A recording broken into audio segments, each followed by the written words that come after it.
wind is free, and so we let the wind guide your soul, let the ocean take control of you and me, of you and me.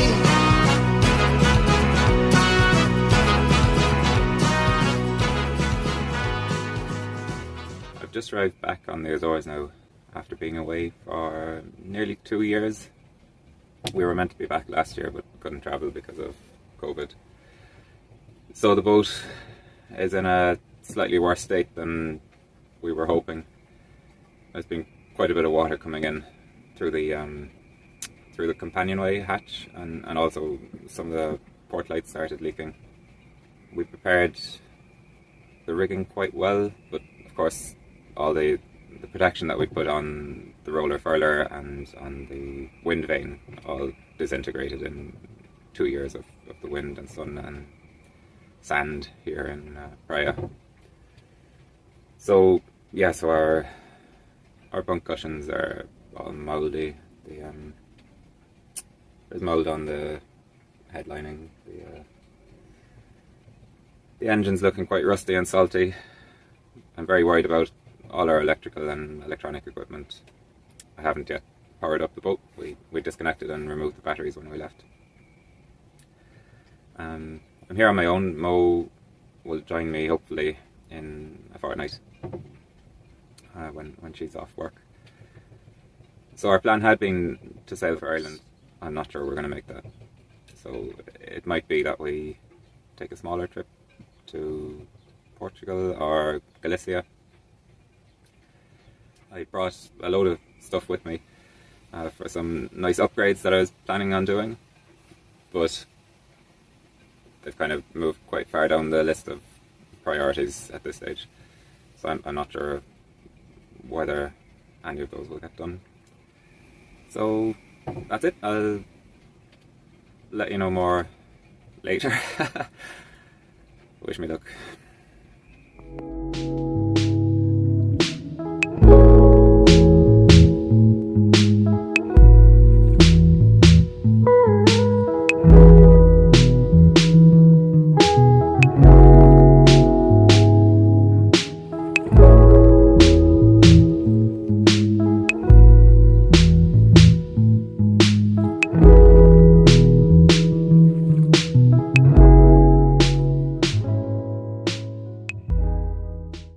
So back when we were in Trinidad, we lifted the mast out and took apart this join here in the berry.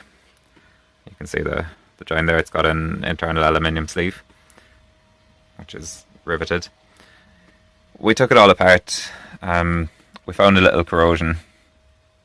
We took the heel fitting out, cleaned everything up, and then put it back together with more glass fibre inside. We put the sleeve back inside and then glassed over the whole join.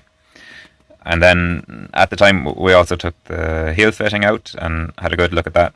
It didn't look too bad, and so we riveted it back in and then relaunched. So while we were crossing from Guadeloupe, then we still noticed there was an odd kind of a clicking sound coming from the mast, and we think probably from somewhere down here. It's really almost impossible to tell, even with a stethoscope. So my worry has been that there's a bit of movement between the mast heel fitting and the mast, and so I have in my head this worry that the mast might split fore and aft. So to counteract that, I built these stainless brackets here when I was back home. Now I'm after drilling off the holes because I didn't know where they were when I was back home, and I've bolted them in place. You can see there's a gap between the bracket and the mast, and that's there so I can put some packers in there to separate the stainless from the aluminium, and also because I was building it off the boat and I I didn't want to make them too small.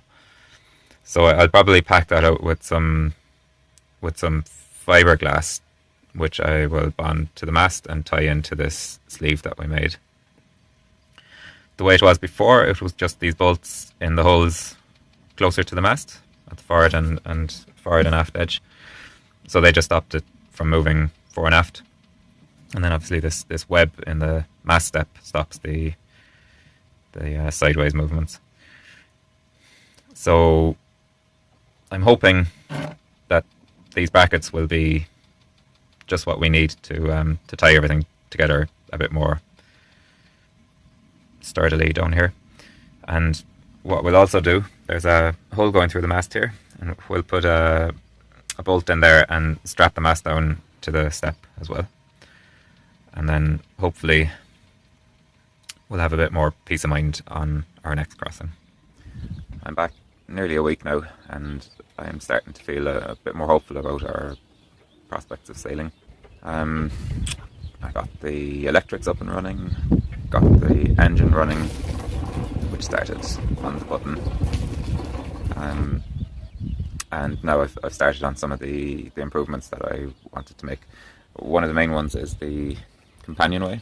So it's always been a bit of a worry of mine because it's just these teak boards and the teak washboards, and the breadboard ends just have a very shallow tongue and groove hole in them on. We had one wave coming over the cockpit on our crossing from Guadeloupe, and Mo was below, and she said, yeah, the washboards bulged inwards, and an explosion of little jets of water came in through between the different washboards. So I cut out this storm board here to put in front when the weather got a bit heavy. But we obviously misjudged that at the time. So I'd like to build something a bit more sturdy. I made this handle when I was back home in Ireland out of various bits of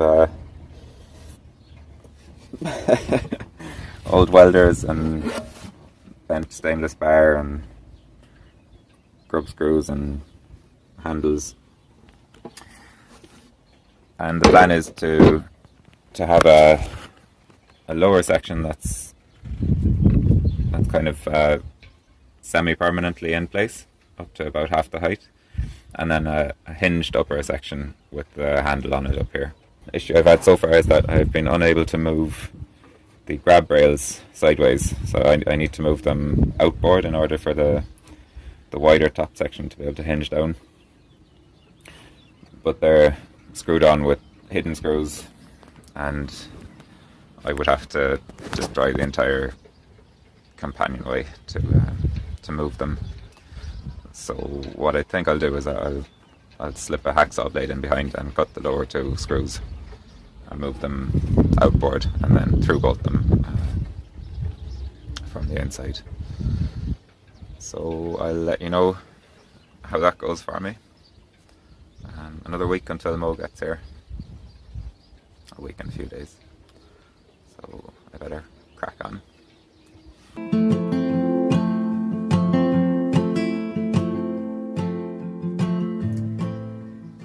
Back in the day when we did our first refit on Jingo, we had a lip seal on the prop shaft, which was dry, we thought, until we went across the traffic separation scheme off the Isles of Scilly on our shakedown sail, and we found that it let in a good flow of water. The way we realised was because our cabin sole started floating.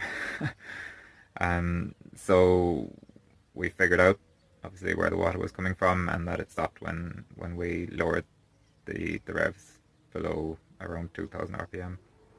So we lived with that for a while, and then when we were in Trinidad we replaced it with a face seal. But ever since then anyway, we've taken to checking below our cabin sole for water about every 15 minutes night and day, just in case something's going on. And needless to say, we don't have an automatic bilge pump, or this would never have happened. We just have a manual bilge pump, and we have an electric emergency bilge pump as well, but that's manually activated. So to put an end to all this, I went and installed a high water alarm today in the bilges. It's just a float switch and a little monitor that goes beep and lights up when the switch goes. That's the float switch, and that's the monitor. So I'll just demonstrate now that it actually works. So that'll be the thing that'll cause us to panic every now and again in future.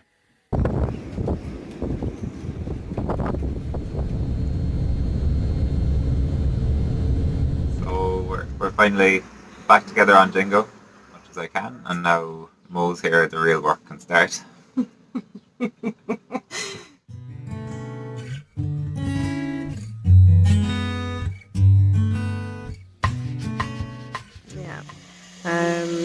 Initially when Mattis arrived, he had one neighbour in the boatyard, and there are about 30 boats here. 3 boats were in the water in the anchorage, and since I've come, there's probably been about 10 other people that have arrived within the last couple of weeks that are also doing work on their boats, getting ready to sail. So it's looking really good, and the weather at the moment is absolutely perfect for sailing.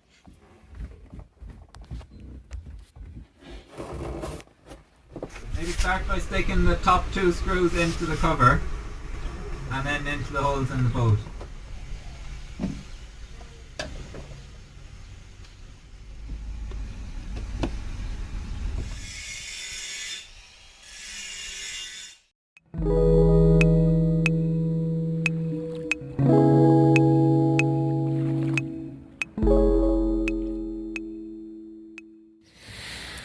So yesterday when I was up in the mast, I had a look at all our terminals, and to my horror I saw that on the first day one of the wires had a tiny little gap above it just where it entered the terminal, as in it was broken.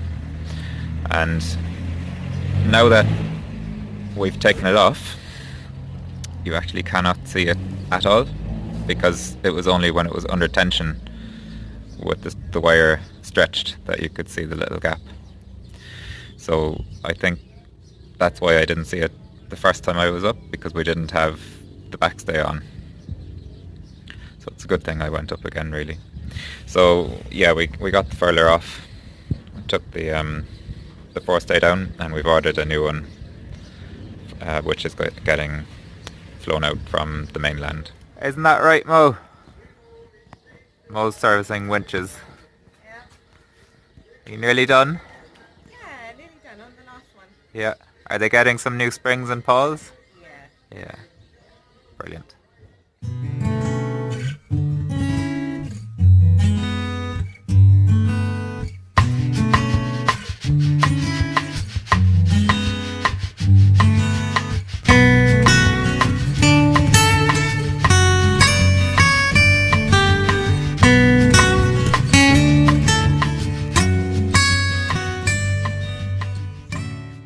This morning I replaced our navigation light on the bow, because from over the years, from the waves bashing into it, the old one was completely corroded and not working and not salvageable.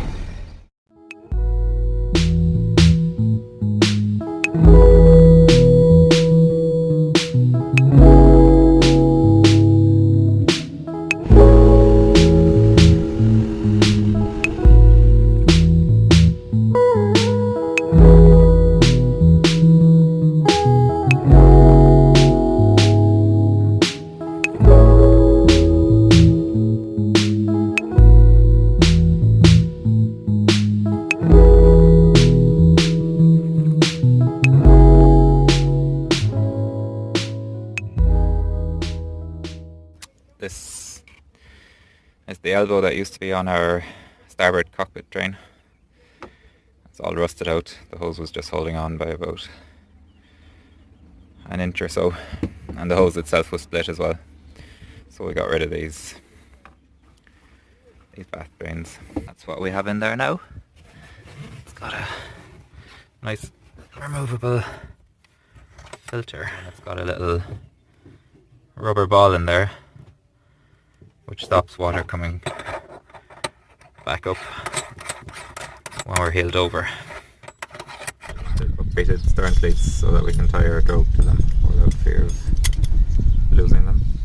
I made these back home, the backing plates, and brought them in my hand luggage and had them inspected twice.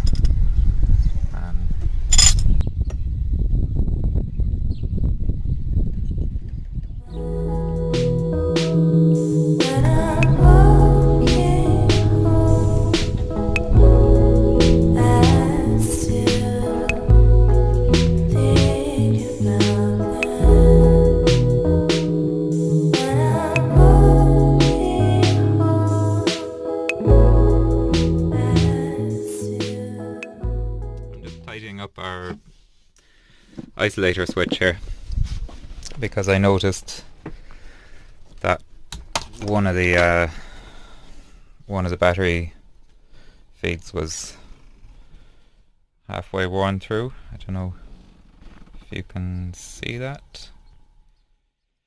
So that got me thinking the rest might not be great either.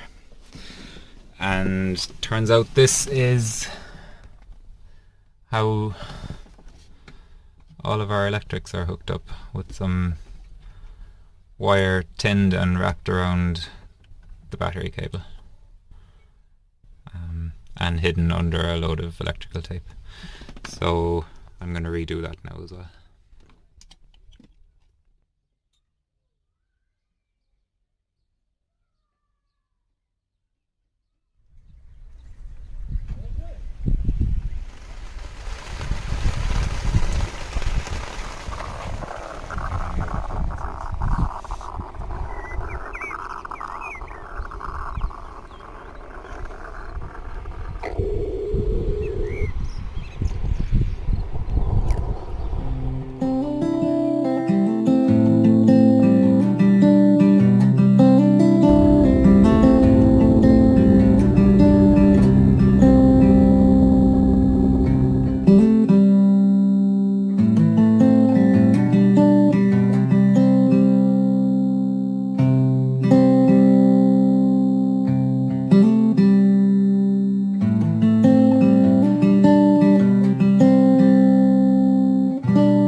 So we're a day and a half out of Terceira.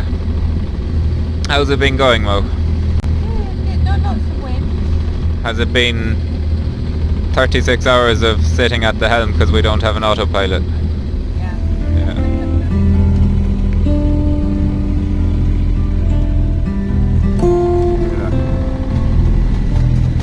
You hear the thunder?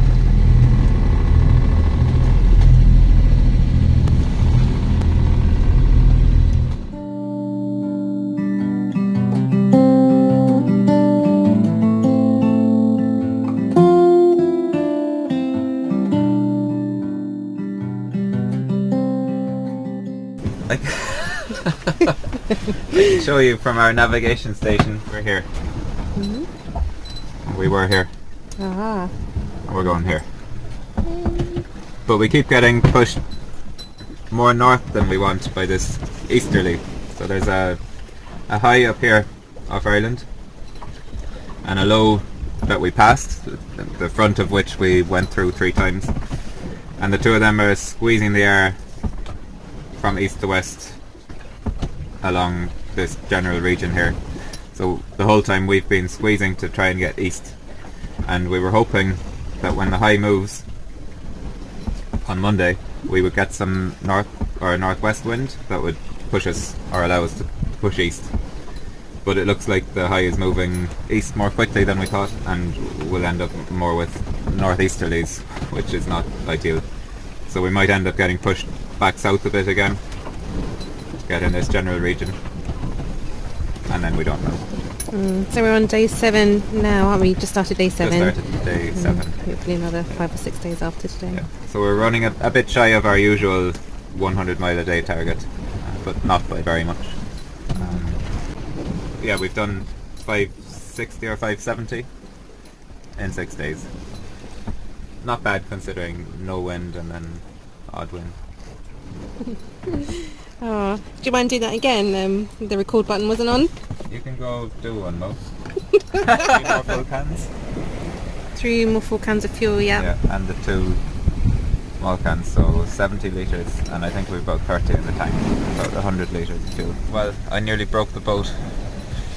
I did nearly. It was terrifying. We were beating into an easterly that was meant to be force 4, but picked up to, I think, a good force 5 in the night, and it brought with it a steep kind of a wind sea, and at the same time we had a southeasterly swell running, quite I think 1.5 to 2 metre swell, so we couldn't go as high as I would have liked to because it put us beam on to the swell and made the boat lean over a bit too far at times. And no, sorry, I'm getting confused. Can you cut that bit out? So I couldn't bear away because that put us beam on to the swell from the southeast and made it very uncomfortable. And I couldn't point as high as I'd like to because the boat just started plunging into the wind sea when I did. So we had to find the middle ground between the two, which made it almost tolerable, but the boat was just bouncing all over the shop, and it was incredibly noisy below and quite frightening up here to see the rigging jump around the place. But then we said to ourselves, this is what Contessas were made for, so she should be able to take it. The only other option was to give up all of the easting that we'd gained during the day and go on a broad reach, but we didn't do it. We carried on.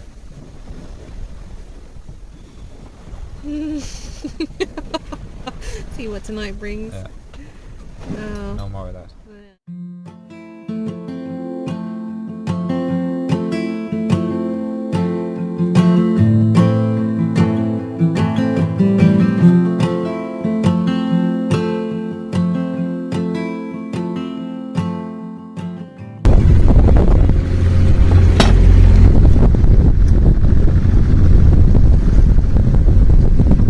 Oh, there's a whale.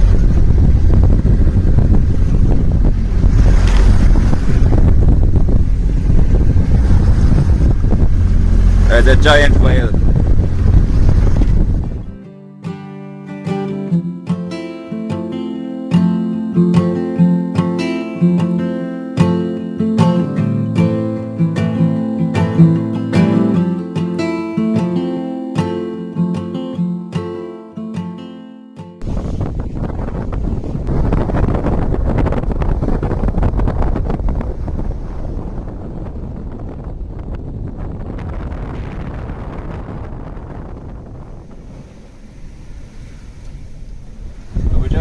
On our final 20 miles here, heading in towards Fastnet Rock after 13 days and 1100 hard-won sea miles. It's been probably the most difficult passage we've ever done weather-wise. Lots of calms, lots of fronts, half a gale, and most of the way on starboard tack and hard on the wind. But today we've got beautiful sailing conditions. We're on a broad reach and there's no slowing Jingo down, even though we kind of need to. But yeah, we should see the Fastnet in about 3-4 hours, and then we'll turn the corner into Crookhaven and anchor up, and then we'll sleep.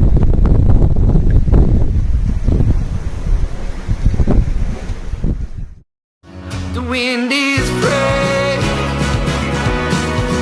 and so we let the wind guide your soul, and let the ocean take control of you and me.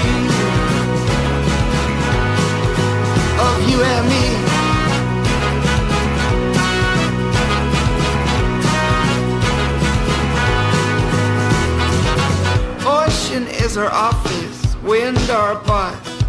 Freedom is our paycheck, comfort our lot. And if we get stranded, lost at sea, least we'll go out living our dream. I will be your anchor when a stormy sea. The wind